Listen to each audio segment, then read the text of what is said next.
കർണാടകയിലെ കോൺഗ്രസ് ജെഡിഎസ് സർക്കാരിനെ അട്ടിമറിക്കാനുള്ള ബിജെപി നീക്കം തുടരുന്നു.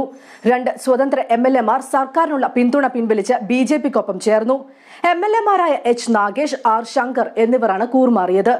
ചോർച്ച ഭയന്ന് ബിജെപി തങ്ങളുടെ എംഎൽഎമാരെ ഗുരുഗ്രാം റിസോർട്ടിലേക്ക് മാറ്റി.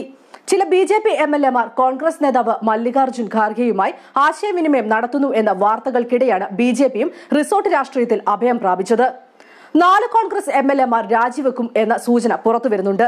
2 സ്വതന്ത്ര എംഎൽഎമാരുടെ കൂടെ ഇവരും മുംബൈയിലെ ഹോട്ടലിൽ ആണെന്നാണ് വിവരം.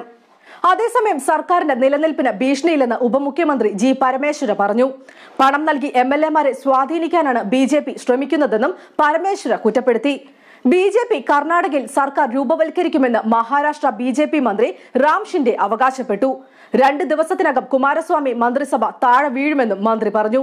എന്നാൽ ഭയക്കാൻ ഒന്നുമില്ലെന്നായിരുന്നു കർണാടക മുഖ്യമന്ത്രി HD കുമാരസ്വാമിയുടെ പ്രതികരണം. താൻ എല്ലാം ആസ്വദിക്കുകയാണെന്നും തന്റെ സർക്കാരിന്റെ നിലനിൽപ്പ് ഭദ്രമാണെന്നും കുമാരസ്വാമി വ്യക്തമാക്കി.